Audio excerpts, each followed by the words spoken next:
Star Wars Episode 8, The Last Jedi, is the next movie we are looking at when it comes to our retrospective series. Now, this movie is probably the most divisive film in the franchise. I mean, a lot of people either love it or hate it. There is no in between. I mean, the amount of arguments I've seen on social media about this movie is insane.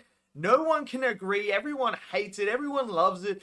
It's all over the place. But I'm going to tell you guys my thoughts upon rewatch. Has anything that I had problems with or loved changed upon rewatch? What do I actually think of Last Jedi now that I've seen it again? So I'm going to tell you guys my thoughts. Smash yours down in the comment section below. Smash that like button and click subscribe as well. And without further ado, let's get into this retrospective review of The Last Jedi.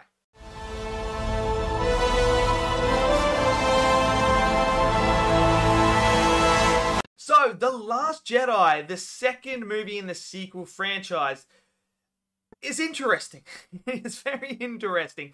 So, this one is all about them after they got the map of Luke Skywalker, going out and finding Luke Skywalker. Rey's going to interact with Luke Skywalker this whole entire movie. Kylo Ren and the First Order have found where the rebellion base is. The Resistance have left there. They're now in space and they are getting chased by the First Order and they're running out of fuel. So most of this movie takes place with the whole First Order and Resistance in space, them following them. So Rian Johnson came out and did this one after JJ did their previous one.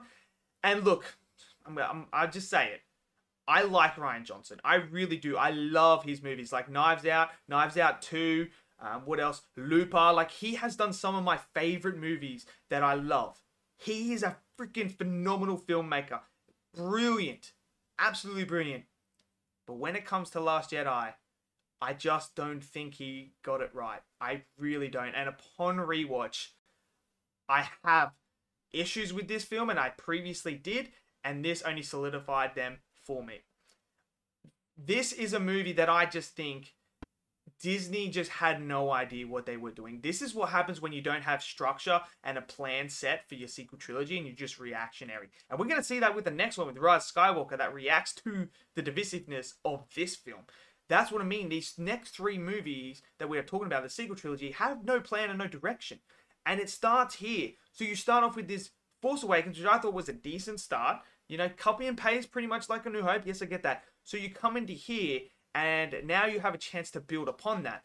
But I feel like they took things out of there that they established, and did establish here again. And the third one, they kind of just fucking get rid of it. But then there's other things in here that they kind of just... they just kind of do so wrong. It's really poor. And, I mean, let's just get to the meat of it, eh? Luke Skywalker. Let's start off with Luke Skywalker. For me, this isn't Luke. I don't care. Like, for me, Luke, out of Return of the Jedi, is the beacon of hope. He is the hope that sparks the rebellion back then. He's the one that can turn Darth Vader back to the good, back to the light side. He is the definition of hope. Now, having him attempt to murder Kylo Ren in his sleep, I don't think Luke would ever do that. Especially, I don't care. Like, yes, I get it. People go on arcs and stuff like that. But this arc for Luke doesn't make sense. It doesn't make sense because, one, in Return of the Jedi and Empire Strikes Back, Luke has this issue with Obi-Wan and Yoda about saving his friends. He cares for his friends that much that he's willing to stop training and complete it to go and save them in Empire, to risk his own life for that. And he does it in Return as well. He knows he has to go face Vader and try and turn him and beat the Emperor in order to save his friends. He gives in to his emotions to save his friends.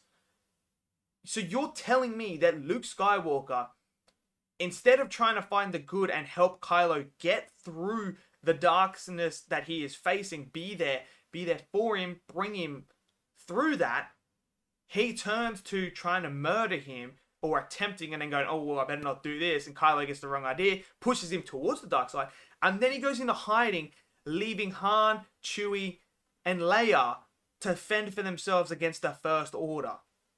I'm sorry, but that's not Luke. Luke would never, ever abandon his friends, let alone his sister, and not be there to protect them. I'm sorry. They established that in the original trilogy that is Luke's character. That is him to the core. His core character is protecting his friends. And in Last Jedi, I'm sorry, I love Rian Johnson, but I think that decision was horrible. It does not work for this character at all. It goes against him. Goes against his core values. What makes him so different from the other Jedi is he has that connection to his friends. He does give into his feelings here and there to protect them. Like Qui-Gon, that's what he is. And I feel like we just retconned and got rid of all that and had this... I get it, you want a broken down Luke Skywalker. I understand that.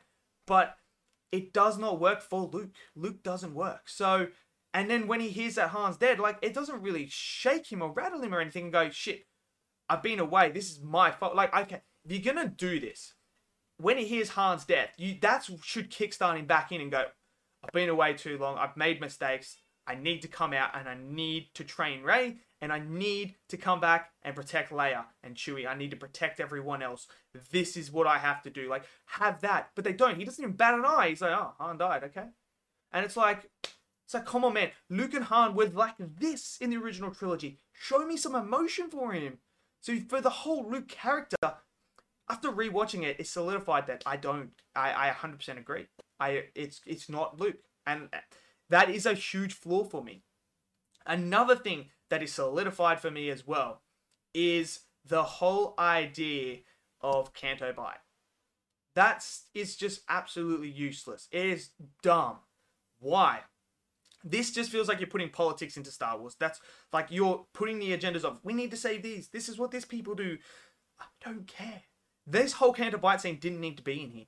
Because if you didn't have such an irritating character like Holdo, who is so up her own ass, if she just goes to Poe and goes, hey, and when Poe says, like, what's the plan? Like, can you just tell us? If she goes, hey, look, this is what I'm doing, right? This is what we're going to do.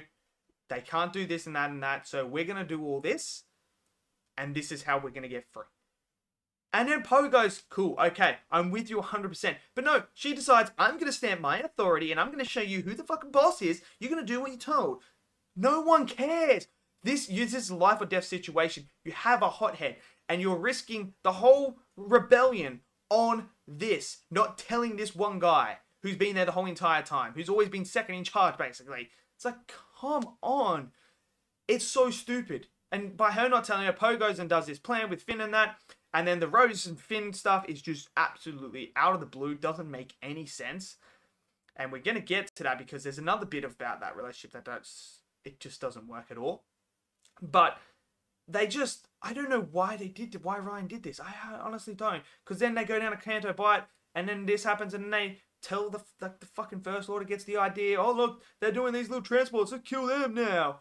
And it's like, oh, I mean, it did have an epic scene where she drove through lightspeed through the big, what are they, dreadnought things, Snoke ship. Like, that was a cool scene. It looked visually awesome. Like, this movie is visually stunning, but it's a pointless whole thing in there that just added nothing to the story. It adds nothing to it. It's like you could cut that out and it's useless. Like it's they could have done something better. They really could have.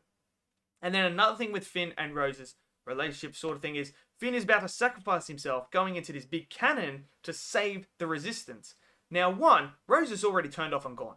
So how the hell she comes back around quick enough to come around one side and hit Finn side on is beyond me.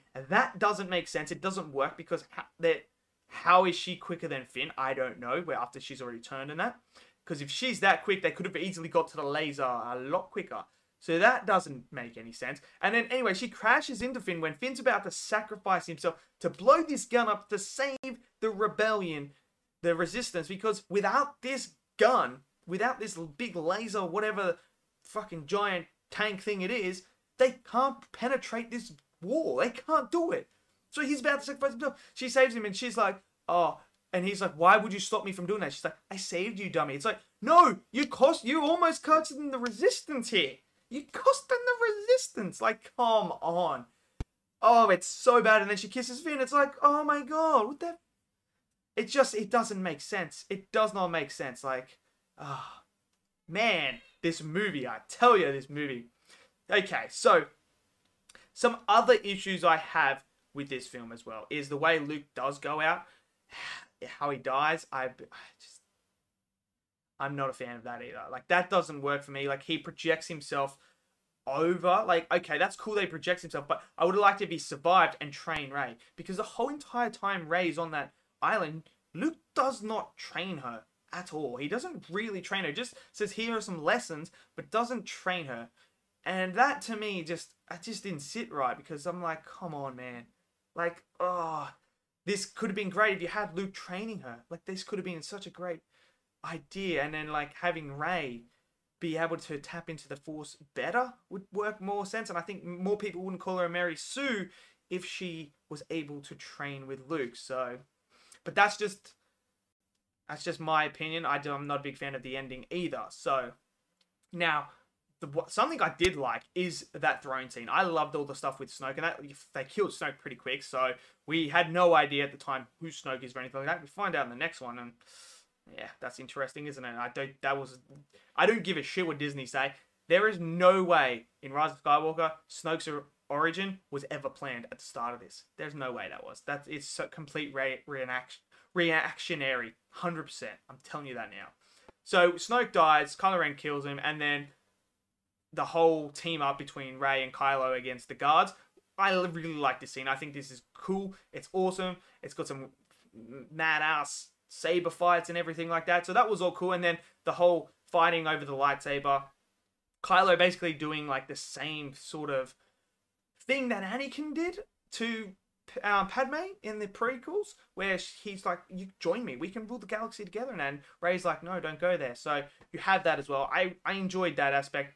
Now, the idea of Rey and Kylo being connected through the Force and being able to see each other is a really interesting touch and a nice idea that I actually like. I like that idea, that they are connected through the Force. Something different, something that is unique to these characters. And again, iterating here where Kylo says to Rey that your parents were no one. You're a nobody. You have no right in this story or anything like that. Confirms in the first Force Awakens that she is a nobody and that she has this ability of the Force. And the Force, again, for most of our theories, the Force has selected her and is now leveling out the playing field, bringing balance back to the Force. When Kylo and Snoke rise, you need another one to meet it. And I like that idea that Rey is the one. Doesn't have to be connected to the story, because now you're expanding the lore, expanding the universe, that not all people who have insane amount of power when it comes to Force are connected to Skywalkers, to, you know, Obi-Wan, Qui-Gon, Yoda. Like, this is such a unique, fresh idea and take on the Force. Them picking someone and meeting up. I like that idea. So this was, you know, established here again until Rise of Skywalker comes out, and that just shoots all this down, doesn't it? I mean, fucking hell. It's crazy what they did here in sequel trilogy. Absolutely crazy. Some good ideas that they absolutely just went, nah, we're scrapping that.